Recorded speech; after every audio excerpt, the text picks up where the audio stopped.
ان کو تکلیف پہنچے گی، میں پہنچاؤں گا تکلیف ان کو رلاؤں گا میں۔ پارلیمان کے اوپر، حیوان بالا کے اوپر کالا داغ لگنے سے بچائیے۔ ہماری اس استدعا کو نہیں مانا، پاکستان کے عوام یہ استدعا ہارے ہیں۔ ان کو تکلیف پہنچے گی، میں پہنچاؤں گا تکلیف ان کو۔ اتنا ایویڈنس موجود ہے، درخواست کا فیصلہ ہونے تک ان کے کامیابی کے نوٹیفیکیشن کو بھی روک دیں، جس طرح آپ نے ڈسکا کے ریٹرن کینڈیڈیٹ کا نوٹیفیکیشن روکا تھا۔ ان کو تکلیف پہنچے گی تو رلاؤں گا میں۔ ہمارے ایوان میں ایک ایسا شخص پہنچ جائے جو ووٹ چوری کر کے آیا ہے، اس کا وہاں پر ایک دن بھی گزارا ہوا پورے ایوان کو آلودہ کر دے گا۔ یہ یوسف رضا گیلانی کے کامیابی کا نوٹیفیکیشن نہیں ہوگا، یہ 22 کروڑ عوام اور جمہوریت کی ناکامی کا نوٹیفیکیشن ہوگا۔ تو رلاؤں گا میں، ان کو تکلیف پہنچے گی۔ نوٹیفیکیشن کینسل ہونا بہت ضروری تھا۔ ان کو تکلیف پہنچے گی، میں پہنچاؤں گا تکلیف ان کو رلاؤں گا میں۔ السلام علیکم ناظرین، آپ لوگ کو خوش آمدید کہتے ہیں۔ حکومت پر آج بدھ کا دن جمعہ بن کر گزرا۔ ایک ہی دن میں 3 قانونی محاذ پر شکست کا سامنا کرنا پڑا۔ کہاں سے شروع کروں؟ سپریم کورٹ گئے تھے کہ وہ جو الیکشن کمیشن نے ری پول کا بولا ہے ڈسکا نے 75 میں، اس کو معاملے کو، اس ری پول کو معطل کیا جائے، صاف انکار ہوا۔ اس کے بعد اسلام آباد ہائی کورٹ گئے تھے۔ کس لیے گئے تھے؟ اس لیے گئے تھے اسلام آباد ہائی کورٹ حکومت کہ بھائی جو یوسف رضا گیلانی صاحب ہیں ان کو نااہل کریں، صاف انکار ملتا ہے۔ تیسری شکست وہ یہ رہی کہ الیکشن کمیشن گئے ہوئے تھے کہ یوسف رضا گیلانی صاحب کے بطور سینیٹر جو نوٹیفیکیشن ہے اس کو روکا جائے۔ الیکشن کمیشن نے بڑی عزت احترام کے ساتھ چٹا کوڑا جواب دے دیا۔ 3 شکست، ایک دن، ایک حکومت، بدھ کا دن جو کہ جمعہ بنا ان کے لیے۔ اس پولیٹیکل سچویشن کو ایٹ لیسٹ آج کے دن ہم یہ نتیجہ اخذ ضرور کر سکتے ہیں کہ اپوزیشن نے جتنا رونا دھونا تھا وہ رو دھو لیا، اب باری حکومت کی ہے۔ ہم نے دیکھا کہ ان 3 شکستوں کے بعد ایک ہی دن میں حکومتی وزراء گورنمنٹ بینچز پر بوکھلاہٹ نظر آئی، غصہ نظر آیا، رونا دھونا نظر آیا، دہائیاں نظر آئیں۔ آج پورا دن ایک جا، دوسرا جا، تیسرا جا، پریس کانفرنس پہ پریس کانفرنس، الیکشن کمیشن کے باہر ہو، چاہے گفتگو کرنی ہو، چاہے ویسے میڈیا ٹاک کرنی ہو، تمام تر جو حکومتی وزراء ہیں وہ بتا رہے ہیں کہ وہ کس قسم کے پینک سے گزر رہے ہیں۔ برے دن جب آتے ہیں تو صورتحال کچھ اس طرح سے ہو جاتی ہے کہ نارمل بندہ بات چیت کرتے ہوئے بنا کچھ ایسا سلپ آف ٹنگ ہو جاتا ہے یا کچھ ایسا منہ سے نکل جاتا ہے جس کے بعد مذاق بنتا ہے، سنسنی پھیلتی ہے اور اس پہ آرگیومنٹ ہوتی ہے۔ کچھ ایسا ہی ہوا حکومت کے 2 وفاقی وزراء کے ساتھ، بڑی امپورٹنٹ پرسنالٹیز کے ساتھ۔ ایک تو عثمان ڈار جو کہ ڈیفینیٹلی بڑی امپورٹنٹ پورٹ فولیو پر تھے اور ابھی بھی بہت بلو آئیڈ ہیں عمران خان صاحب کے، محترم پرائم منسٹر کے، one of the very dedicated workers. لیکن عثمان ڈار صاحب کل ایک پروگرام میں بیٹھے ہوئے کیا کہہ گئے 20 پریزائڈنگ آفیسرز کے حوالے سے، ایک طرح سے اعتراف کر گئے کہ بھائی ہاں وہ 20 پریزائڈنگ آفیسرز ہم نے اٹھائے تھے۔ ایگزیکٹلی انہوں نے کیا کہا آپ خود عثمان ڈار صاحب کے منہ سے سن لیجئے۔ بڑے پیارے بڑے محترم عثمان ڈار صاحب، آپ سن رہے تھے کیا اعتراض کر رہے تھے؟ اٹھائے 20 تھے تو بھائی 360 کے اوپر کیوں دوبارہ الیکشن ہو رہا ہے؟ یہی تو ڈیمانڈ تھی۔ اعتراض بھی آپ نے ان کا سن لیا، اس پر بھی بات کریں گے۔ دوسرے جو وفاقی وزراء ہیں، وزیر ہیں ان کے، شبلی فراز صاحب، وہ غصے میں، بوکھلاہٹ میں، اس اپنی ایگو ٹرپ میں وہ کیا کہہ گئے سینٹ کے انتخاب کے حوالے سے؟ جو چیئرمین سینٹ کا الیکشن ہونے والا ہے وہ صاف کہہ گئے کہ بھائی ہم نے اب نائس نہیں کھیلنا۔ کیا ڈرٹی گیمز انہوں نے کھیلنی ہے شبلی فراز صاحب نے؟ آئیے وہ بھی آپ کو سنواتے ہیں اور دکھاتے ہیں، سنائیے جی۔ جی ناظرین، جوائن کیا ہوا ہے مجھے ویری آنریبل آفتاب جہانگیر صاحب نے، پاکستان تحریک انصاف سے ان کا تعلق ہے، سٹنگ ایم این اے ہے۔ مجھے جوائن کیا ہوا ہے سینیٹر بہرامند تنگی صاحب نے، پاکستان پیپلز پارٹی سے ان کا تعلق ہے۔ پی ایم ایل این کی ریپرزنٹیشن ابھی ہمیں کچھ دیر میں جوائن کر لے گی، جیسے ہی جوائن کریں گے پی ایم ایل این سے جو بھی ان کے روبرو کراؤں گی۔ آفتاب جہانگیر صاحب، کم واٹ میں ہم ہر چیز کریں گے جو ہمیں چیئرمین سینٹ کا انتخاب جیتنے میں مدد کرے۔ یعنی کہ شبلی فراز صاحب کی میں مانوں تو نائس نہیں کھیلنا، ڈرٹی گیمز تو یہی ہوتی ہیں نا کہ مطلب آپ پیسہ استعمال کریں گے، آپ طاقت استعمال کریں گے، اس کے علاوہ اور کیا ڈرٹی گیم ہو سکتی ہے آفتاب بھائی؟ جی بہت شکریہ بنش کہ آپ نے مجھے اپنے پروگرام میں موقع دیا، اور میرے دوست کو میرا سلام۔ تو بات یہ ہے کہ نائس کھیلنے کا مطلب یا کا یہ مطلب نہیں ہے کہ جی ہم خدا نہ خواستہ کو غیر اخلاقی یا غیر قانونی کام کریں گے، ہم خرید و فروخت نہیں کریں گے، لیکن ہم وہ سارے راستے اختیار کریں گے جس سے ہم اگر ہم اچھا دیکھیں میں جو مطلب ہمارے پاس طریقہ کار کیا ہے کہ ہم لوگوں سے ووٹ مانگ سکتے ہیں, ہم یہ طریقہ کار اختیار کر سکتے ہیں کہ اگر کوئی ووٹ ہمیں دینا چاہے تو اس کو سیکیور کر سکتے ہیں, لیکن کوئی ڈرٹی کیم نہیں کریں گے, اس کی تو ہم مخالفت کرتے ہیں اور شروع سے کر رہے ہیں کہ جی اسی لیے تو ہم نے آپ سے کہا تھا. آج میرا دوست ہنس رہا ہے اس لیے کہ آپ نے شروع میں آج آپ نے کہا جی 3 شکست ہوئی ہیں ہمیں.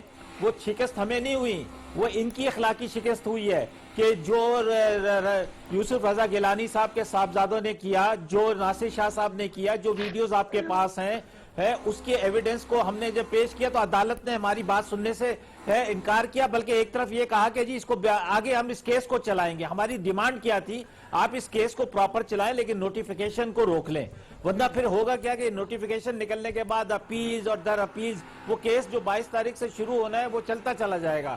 اور جب وہ ایکسیپٹ بھی کر رہے ہیں کہ ہاں اس کے اندر کچھ کمیاں کوتاہیاں خطائیاں سب کچھ موجود ہیں تو اس کو روک دینے میں کیا حرج تھا.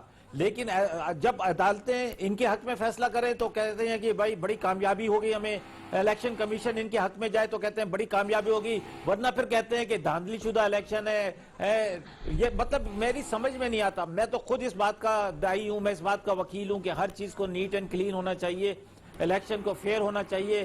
جس کسی کے اندر بھی اخلاقی جرت ہے تو وہ مخالفت کرتے ہوئے کھڑا ہو کر بولے کہ جی میں آپ کو ووٹ اس لیے نہیں دے رہا کہ میں آپ سے ایگری نہیں کر رہا ان چیزوں کے اوپر, میں آپ کے کینڈیڈیٹ سے ایگری نہیں کر رہا, یا میری آپ کے ساتھ تحفظات ہیں. تو لیکن یہ کہ چھپ کر دینا ہے, خرید و فروخت کرنا اور آفر کرنا کہ جی آپ اس طرح ڈبل کر دیجئے گا, اس کو 4 کر دیجئے گا, اس کو 7-2 کر دیجئے گا اور پھر آپ کو اتنا پیسہ دیں گے, پھر آپ کو ترقیاتی فنڈز کی صورت میں دیں گے, آپ ہمارے پاس سندھ بلڈنگ کنٹرول کی فائلیں لے کر آ جائیں, آپ ہمارے پاس اور چیزیں لوگوں کی رکی ہوئی چیزیں لے کر آ جائیں. تو یہ کیا ہے؟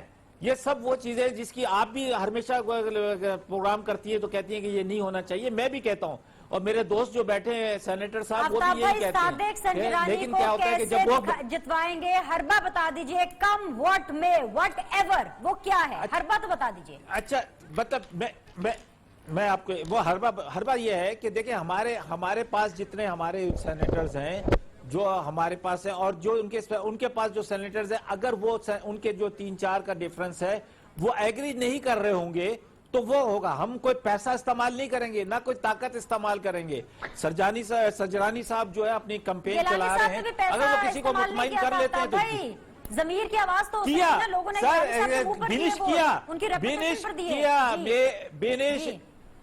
بینش کیا اسی جگہ پہ بیٹھ کر کیا جہاں پہ میں اور آپ نے اس جلسے والے دن رماڈا ہوٹل کے اندر موجود تھے. وہ وہیں کے ملتان کے وہیں پر بیٹھ کے ساری ڈیلیں کرتے رہے. آپ کے سامنے وہ ویڈیو موجود ہے وہ کیا طریقہ بتا رہے. اگر آپ میری جگہ ہوتی, آپ فار ایگزامپل میں کہتا ہوں کہ آپ کینڈیڈیٹ ہوتی اور آپ کے مقابلے میں اگر کوئی اس طرح کی گفتگو کر رہا ہوتا تو آپ کی کیا رائے ہوتی کہ آپ اس کو کیا کر رہے ہیں. وہ تو کہ یہ میرے 4 دوست ہیں, ہم تو کئی دفعہ ملے, پھر شازیہ مری کے ساتھ اپنے اس میں ایگری نہیں کیا انہوں نے کہ جی ہم نے یہ کیا ہے, میں نے کئی ملاقاتیں کی ہیں ان کے ساتھ. تحقیقات تو یہ ہونی چاہیے کہ جی اس کی بنیاد کے اوپر. ٹھیک ہے, میرے ساتھ بنے رہیے آفتاب جہانگیر صاحب. بہت بہت شکریہ سینیٹر بہرامند تنگی صاحب جوائن کرنے کے لیے. سنجرانی صاحب ہو یا یوسف رضا گیلانی صاحب ہو, حکومت اس مارکے کو, چیئرمین سینٹ کے انتخاب کو جنگ سمجھ رہی ہے. جس طرح ہمارے انٹیریئر منسٹر فرما رہے تھے, آئی ایم شور آپ نے سنا ہوگا کہ صادق سنجرانی صرف حکومت کے کینڈیڈیٹ نہیں بلکہ ریاست کے بھی کینڈیڈیٹ ہیں, اور ریاست کا مطلب یہاں فوج ہے. تو ریاست سے کون آج تک ہار پایا ہے؟ ریاست سے کوئی بھی جیت نہیں پایا. ریاست ہمیشہ جیتتی ہے. تو آپ کیسے جیت پائیں گے ریاست سے؟ بسم اللہ الرحمن الرحیم. شکریہ بینش. جیسے انٹرو میں آپ نے آج کے 3 شکست کے بارے میں کہا, لیکن میں سمجھتا ہوں کہ یہ کسی کے شکست نہیں ہے, بلکہ ہم روز اول سے پاکستان پیپلز پارٹی کی یہ سٹینڈ ہے کہ ڈیموکریٹک پروسیس میں اداروں کو آزاد ماحول میں کام کرنے دے تاکہ وہ سٹرینتھن ہو جائیں, اور پھر پارلیمان کے پلیٹ فارم کو اداروں کی مضبوطی کے لیے کوئی قانون سازی ہو تاکہ ادارے اور ملک پاکستانی عوام کے لیے کچھ کر سکے. ابھی جب سلیکٹڈ پرائم منسٹر نے کھڑے ہو کے الیکشن کمیشن کو دھمکیاں دی, اس پہ انگلیاں اٹھائی, تو ظاہری بات ہے کہ اس کے ٹیم تو کریں گے.